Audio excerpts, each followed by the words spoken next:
The young man upstairs in the Monroe house wasn't refusing to walk. He was hiding the fact that he could feel his legs coming back. Because the day they came back was the day his father would stop sitting in the chair beside his bed. 15 trained caregivers had missed it in 8 months. It took a poor woman from Memphis to catch what nobody else saw. And by the time she did, a man in a good suit was already inside that house, making plans to put Sullivan Monroe somewhere they could forget him. Geneva Hughes had buried more strangers than she could count, and not one of their families ever came to the funerals. That was the work nobody else wanted. Sitting with the ones the world had already finished with, holding a hand that no relative would drive across town to hold. So when the agency called her about a job 15 other people had already walked out of, she didn't ask why they quit. She asked how much it paid and whether they'd take somebody without the nursing certificate, because the bank had given her until the end of the month to find $4,000 or hand over the only house her grandson had ever known. The woman on the phone went silent a second too long. Mrs. Hughes, I'll be honest with you, because you'll find out anyway. We've sent 15 people to that house in 8 months. Trained people. 2 of them lasted a single afternoon. And it isn't that the young man up there is hard to care for, Mrs. Hughes. It's that he doesn't want to be cared for. He runs them out on purpose, watches each one, figures out the thing that wears her down, and uses it. By the 5th one, he had it down to a method. The family doesn't want to hear that. And his father pays whatever it takes to pretend that isn't what's happening. Geneva looked across her kitchen at the stack of envelopes she'd stopped opening, red prints showing through the little windows. Graham's school shoes sat by the door, soles peeling, and the boy was 18 and too proud to mention it. What's wrong with his legs? She asked. Guillain-Barré. Some syndrome where the body turns on its own nerves. He went from running that man's company to not being able to lift a fork. 8 months ago. He's 22. 22. 4 years older than Graham. Geneva shut her eyes and saw a young man she'd never met, lying in a bed in a house she'd never seen, deciding he was already dead. She knew that decision. She'd made it herself at 19, the year her own mother sat her down and informed her she'd thrown her whole life in a ditch. When do they want me? The Monroe house did not look like a place where anyone lived. It looked like a place where things were kept. Marble that gave nothing back under her shoes, a staircase wide enough to drive a truck up, a hush so thick Geneva could hear her own pulse. A man in a gray suit met her at the door, took in her cardigan and her canvas bag, and she watched him pencil her in to be gone by Friday. He didn't offer a hand. You're the new one. I'm Geneva. Mr. Monroe will see you in the study. The patient is upstairs. We don't go up without reason. And Mrs. Hughes, when Mr. Porter Monroe phones the house, you walk the phone to Mr. Monroe immediately. Mr. Porter is the family's other Monroe. He sits on the board, and he has been attentive to what your predecessors had to report. The patient, not Sullivan, not the boy. A thing that happened in a room they avoided. Lincoln Monroe rose when she came in, which surprised her, and shook her hand, which surprised her more. He was tall and tailored and worn down past anything money could fix. He spoke how men like him speak, clipped, clean sentences with no soft edges, laying out the rules like terms in a contract. My son requires structured care. Meals at 8, noon, and 6. The therapist comes Tuesdays and Thursdays. You'll keep to the schedule. You will not discuss his condition with him beyond what's necessary. You will not discuss me. And you will not, under any circumstances, raise the subject of recovery, because there is no recovery and false hope is a cruelty. For 1 second the contract voice cracked open. The last woman promised him he'd walk by Christmas. He didn't speak for 2 weeks after she left. Geneva kept her eyes on him. What do you want me to do with him, then?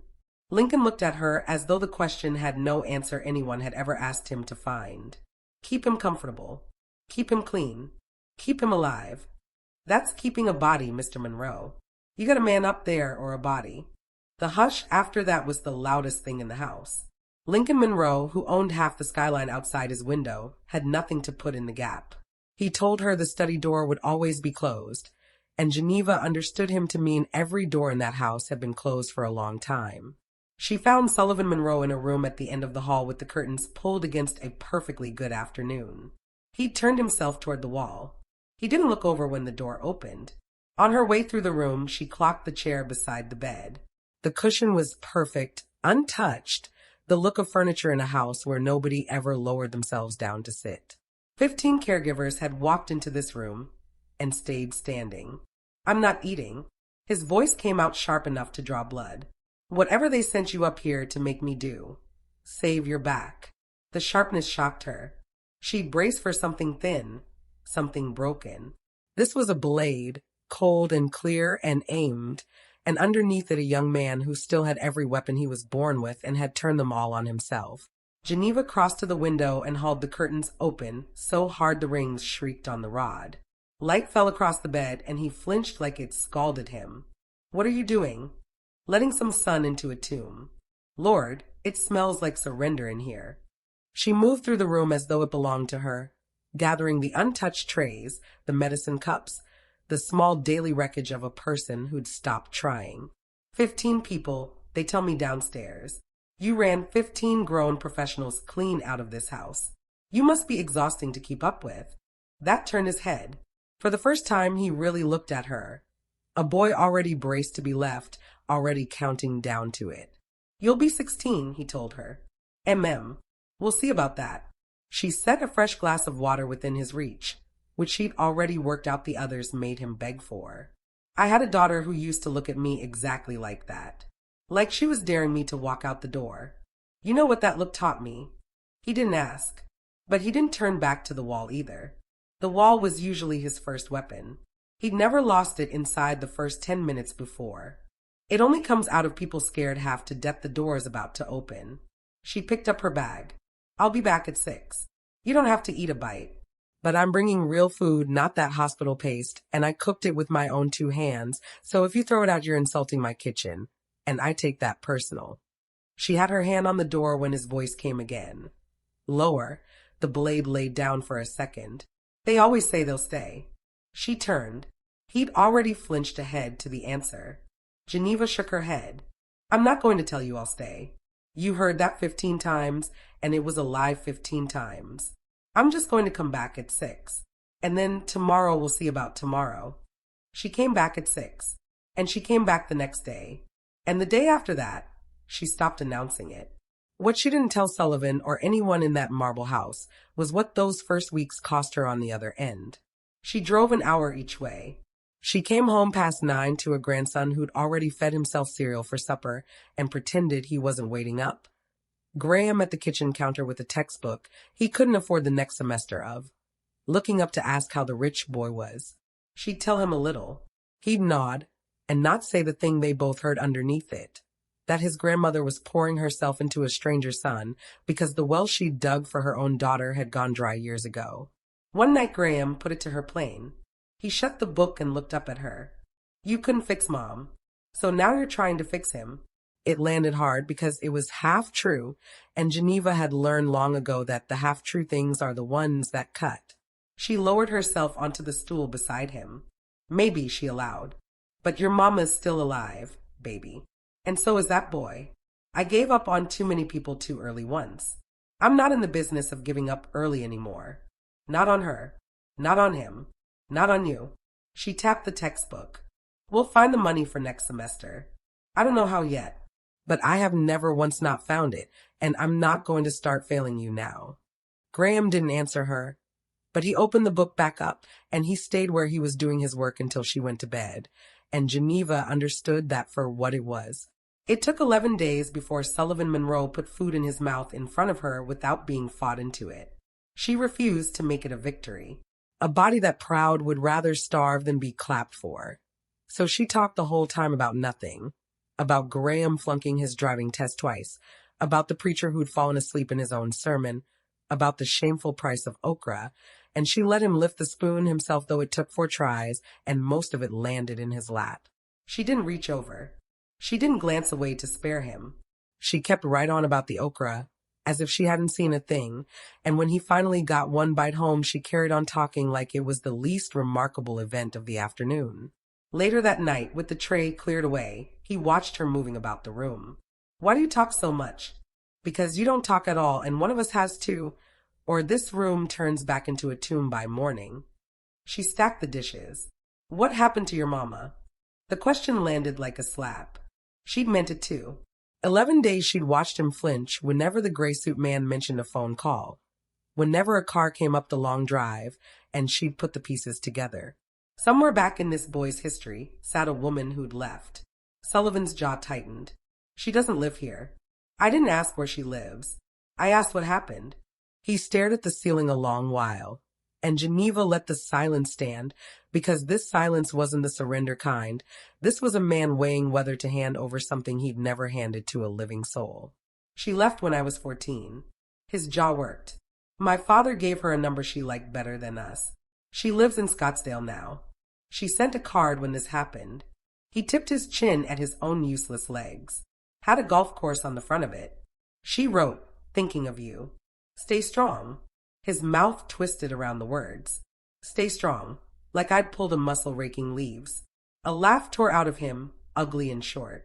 Geneva lowered herself into the chair beside his bed, the one the others had warned her never to use, claiming it agitated him. He didn't get agitated. He turned his head and stared at her sitting there as though no one had occupied that chair in years. Geneva kept her eyes on him, gentling her voice down to the register she saved for the worst nights. My daughter Laurel is in a place over in Tennessee. A hospital, the polite kind, where they keep people who can't keep themselves. For years now. Her boy, Graham, my grandson, he was 14 too, when it got bad enough that I had to take him in. Same age you were. She folded her hands in her lap. So when you tell me your mama walked out on you at 14, I won't insult you and say I understand, because I don't. But I've got a boy at home who knows exactly what your face is doing this minute. The face of 14-year-old makes the day the person who's supposed to stay decides they've got somewhere better to be. Sullivan didn't answer, but his hand, the one that could barely close, slid an inch across the blanket toward the chair where she sat. He didn't reach her. He didn't try. It was an inch and nothing more.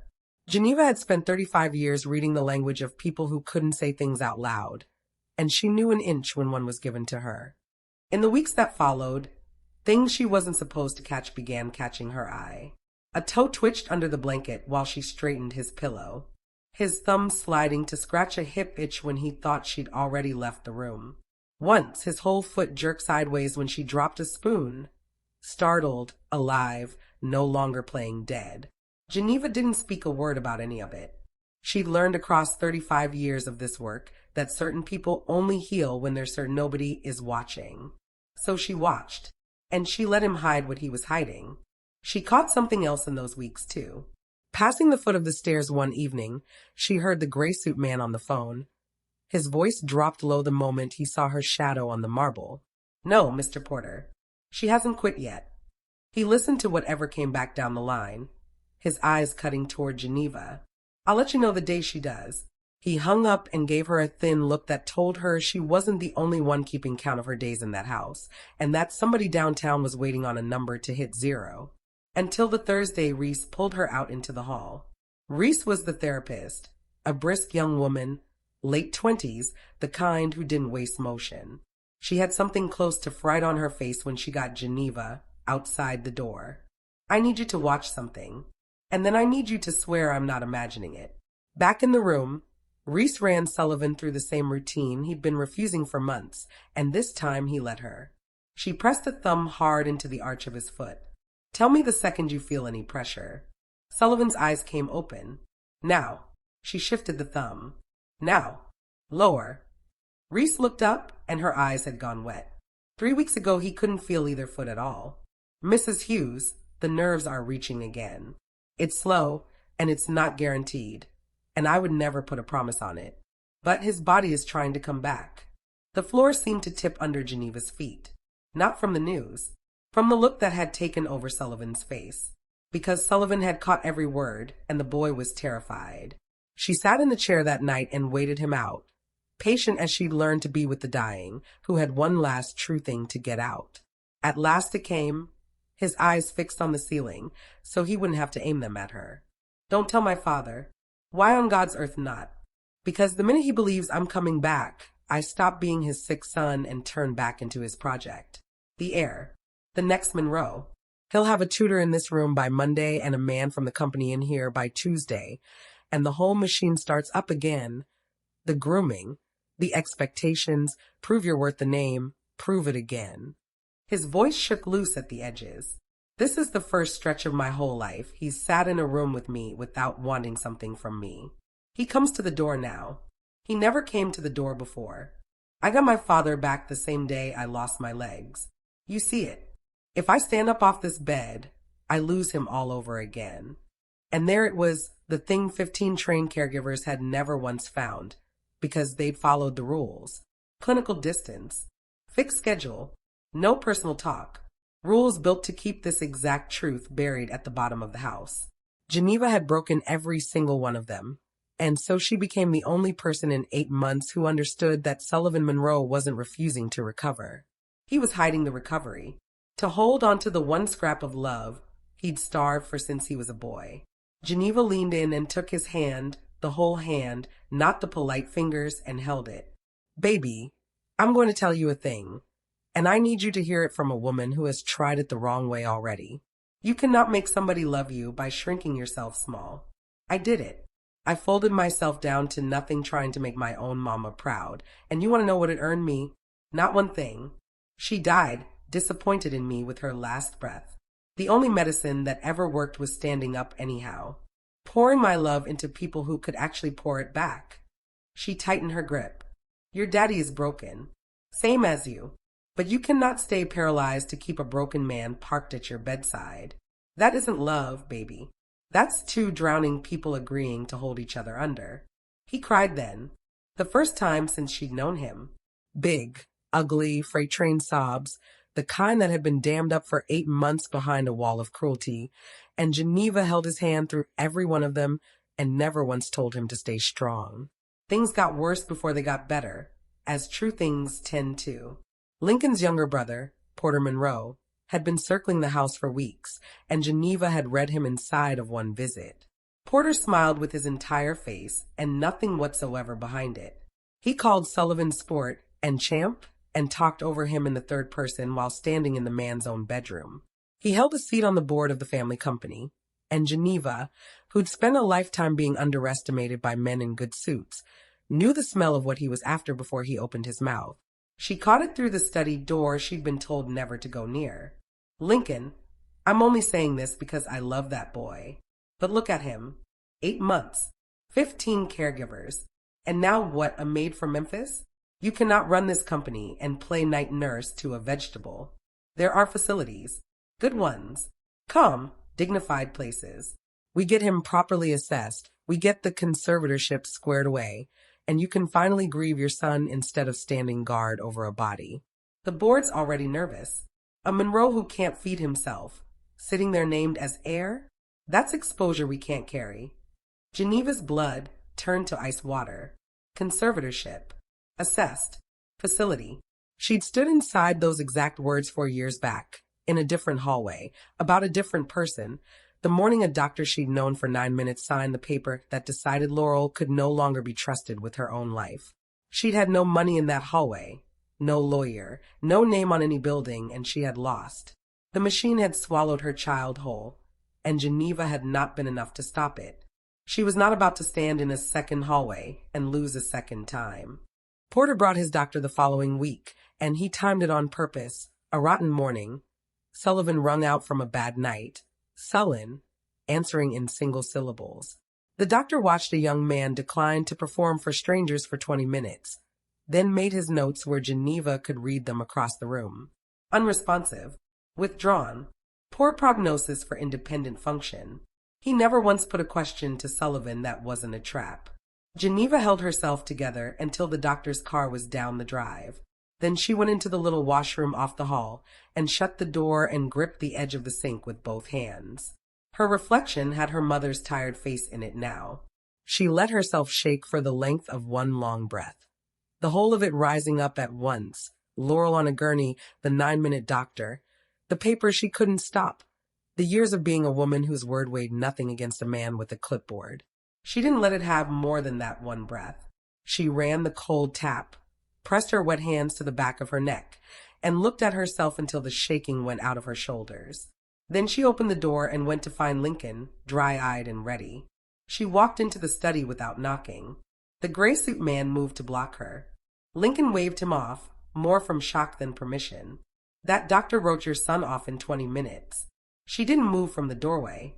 On the worst morning of his month, without asking him one true thing about who he is. And your brother is going to walk that paper into your study with a conservatorship order and use it to lock Sullivan in a home and take this company right out from under you while you're too tired to lift your head. You already know it, and you're letting it roll downhill because burying him is easier than hoping for him. Lincoln rose, and the contract voice came back hard as a slammed drawer. You are a hired caregiver. You do not understand this family, or what is at stake here. I understand it better than you do. Geneva didn't raise her voice a notch. I lost a daughter to a man with a clipboard who decided in 9 minutes that she was already gone. I had no money and nobody in that building would listen to me, and they took her anyhow. So don't you stand there and lecture me about what I can't understand about watching somebody you love get erased by people who never bothered to ask them a single real question. Her voice held flat and even. The only difference between you and me, Mr. Monroe, is you've got every last thing a person needs to win this fight, and you're spending it all on giving up. I had nothing in my hands that morning. I'd have given both my arms for what's sitting right there in yours. Lincoln Monroe sat back down as though his own legs had quit on him too. What do you want me to do? It came out cracked. It wasn't the contract voice anymore. Go upstairs.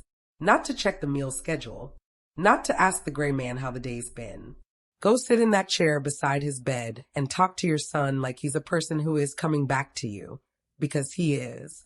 And he's been hiding it from you on purpose, and I'm about to tell you the reason, and it is going to break your heart clean in half, and you are going to deserve every piece of it. So she told him about Scottsdale and the golf course card and the 2 words that pulled a muscle. About a boy who decided being sick was the only way left to make his own father stay in the room.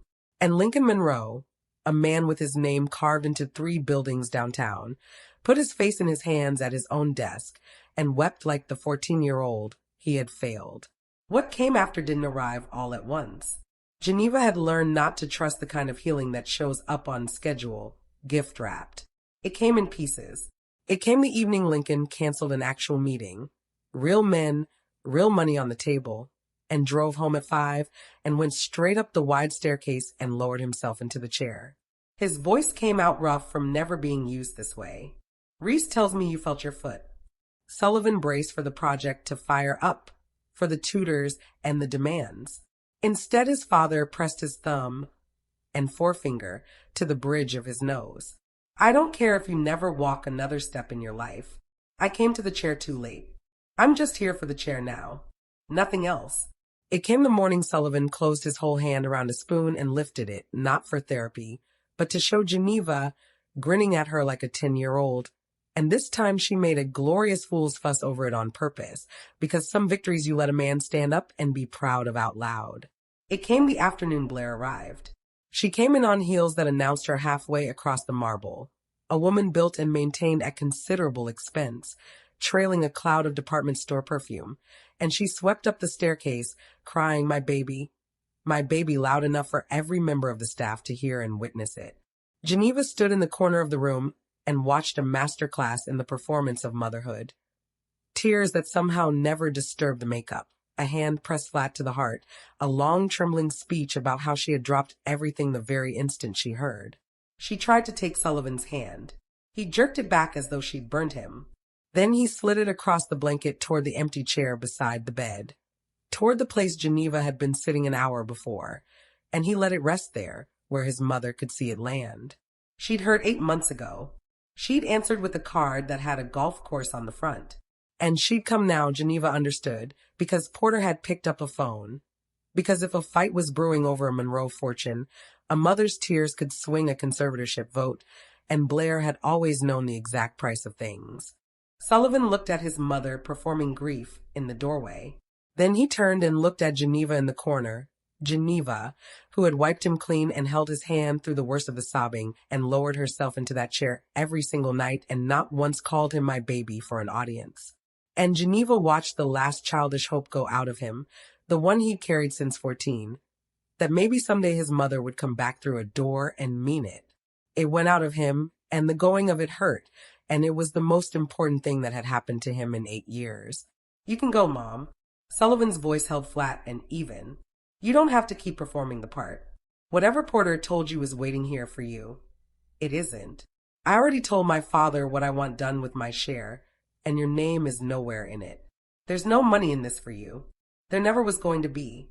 Blair's face did something then that no amount of department store maintenance could repair. After she'd gone, the heels moving a good deal faster on the marble this time, Sullivan turned to Geneva. He was crying again, but it had changed. This was the clean kind, the kind that comes only when a person finally sets down a thing they've hauled since boyhood. She was never coming back. He got the words out around the crying. No, baby. She was never coming back. You sat in the chair. I sat in the chair. The meeting Porter set up never went how he'd drawn it on paper. He brought his doctor and a sharp-faced attorney to the Monroe house on a Wednesday afternoon, with 2 board members trailing in behind them. Porter had told Lincoln it was a family decision meeting. The papers sat in the attorney's briefcase, drawn up, missing only a father's signature. If Lincoln signed them before that meeting broke, Sullivan would be loaded into a transport van and moved to a managed care facility outside the city by Friday morning. And once a man was inside a place like that under a signed order, getting him back out was a fight that could take years, if it happened at all. Porter had built the whole afternoon to end with a pen in his brother's hand. Lincoln took the head of the long dining table and refused to look at his brother. He'd let the meeting come, at Geneva's word to him the night, before that certain things have to walk into the daylight before you can kill them. Porter was halfway through his rehearsed speech about facilities and dignity and the unfortunate realities of the situation when the door at the far end of the room opened. Sullivan stood in that doorway, leaning on the rail Lincoln had paid to have installed all the way down the upstairs hall the month before, Reese a half step behind his elbow, a brace strapped to his right leg under the trousers. He took 1 step into the room. The attorney's mouth fell open. Porter's smile froze halfway down his face, and Geneva, standing along the wall where they told her not to interfere, gripped the back of the chair Lincoln had begun to live in. The second step almost took Sullivan down. His knee buckled under him, and his shoulder hit the rail hard enough to bruise. Reese moved to catch him, and Porter made a small sound in his throat that wasn't quite triumph, but was close enough, a man already tasting the fall. Sullivan turned his head. He looked past his uncle, past the attorney, past the doctor with his clipboard, and his eyes found Geneva. She didn't nod. She didn't encourage him. She just held his eyes the same as she'd held his hand through 8 months of sobs, and she let him remember what he already knew. She'd sat in the chair. She would sit in it tomorrow, no matter which way his next step went. Sullivan straightened. He took the second step, then a third. Then he crossed 17 feet of his father's dining room on the legs his own body had handed back to him, lowered himself into the seat across from the attorney, and answered every question put to him in the sharp, clear voice that had never for 1 day stopped working. When he was done, Lincoln looked up from the head of the table, not at his brother, not at the attorney. He looked down the length of that room, past the doctor, past the briefcase, past every person who'd come into his house that afternoon to bury his son, and his eyes found Geneva standing along the wall where they'd told her not to interfere. He held her gaze for a long moment. Then he gave her one nod. Small, clean, the kind a man gives when words won't cover what he owes. Porter's doctor and his 20 minutes of trap questions didn't survive the sight of it. The attorney closed his briefcase before Porter could finish his next sentence. The 2 board members offered unconvinced apologies and left. Porter gathered himself to go last. He had to pass Geneva to reach the door. She was standing right there, the same place she'd been standing since Sullivan walked in, one hand still resting on the back of Lincoln's chair. Porter kept his eyes ahead. He didn't look at her. He couldn't. The maid from Memphis had beaten him in his own brother's house, and every person in that room had watched it happen, and there was nothing left in his face to show her. He walked past her without a word and didn't look back. Porter walked out of the family that same week, walked out by an older brother who had finally found something worth standing all the way up for. The board began asking pointed questions about precisely what Porter had been arranging behind closed doors, and those questions had teeth in them. Nobody took Porter Monroe apart with a speech. Sullivan took him apart by standing up. Lincoln Monroe paid off a $4,000 mortgage at a Memphis bank without breathing a word of it to Geneva. She only learned of it when the letter arrived with paid stamped red across the front and no name attached. When she tried to thank him, he wouldn't take it. "You gave me my son back." His voice had learned how to go soft. 8 months too late, but it had learned. A house is a small thing next to that. It's not a small thing to me. No. Lincoln held her eyes. I'm only now learning what isn't small. You've been the one teaching me. Sullivan Monroe walks now, with a cane on the bad days, and he'll likely keep it the rest of his life, and he doesn't mind because a man who had to learn to walk a second time never again makes the mistake of thinking walking is nothing. He took over a piece of the company, eventually, not because his father demanded it, but because he found he wanted it, which Lincoln came to understand was the only honest reason any person should take on anything. The first thing Sullivan did with Monroe money was fund a wing at the hospital over in Tennessee, where Laurel was being kept, the polite kind of hospital that does a great deal better by its people the day somebody with a name on a building decides to care. He did it because of the woman who sat in the chair. He did it without anyone asking. And Graham, Geneva's grandson, 18 and proud and peeling at the soles of his shoes, got himself a scholarship to study nursing, the very thing his grandmother had surrendered at 19 the year her own mother told her she was finished as a person. Sullivan set the whole thing up. His reasoning, when his father asked, was that a family that could produce one Geneva Hughes ought to be able to afford to make another one. The first evening Graham came home in nursing scrubs, Geneva didn't cry until the moment he turned from the sink and told her, "I pulled a chair up beside my first patient today, Granny. Old man. Stroke. He didn't know I was there. But I sat anyhow." Geneva put her hand to her mouth and cried for everyone she had ever sat beside, and for the line of her family that had finally, after 3 generations, learned to do the same thing for somebody else. Geneva still works. She'll tell you straight that she always will, because sitting with the people the world has finished with is the one thing she was ever truly good at, and it turns out that was never a small job either. But she goes home now to a house that's paid for and a grandson who's going to be somebody, and on Sunday she drives the long road to Tennessee and pulls a chair up beside a daughter who doesn't always know her face anymore, and she holds Laurel's hand the entire visit, and she does not tell her child to stay strong. People ask her sometimes about the Monroe boy. The miracle, they like to call it. The poor caregiver who walked into a billionaire's mansion and got a paralyzed young man up off his deathbed when 15 trained professionals had given up and gone. Geneva has never cared for that version of the story. I didn't get him up off anything. That's all she'll grant you at first. He got himself up. All I did was pull a chair over, so the boy wasn't alone when he finally did it. Then she goes still, the real kind of still. And if you wait her out, patient as she once waited out a dying stranger, she'll hand you the part she actually means. That young man is convinced I saved his life, but I was the one drowning the morning I took that job. For $1,000 I didn't have. A daughter I can't reach anymore. A whole lifetime of being the woman nobody ever thinks to thank. He's sure I gave him back his life. She'll look at you then, dead even, no flinch in it.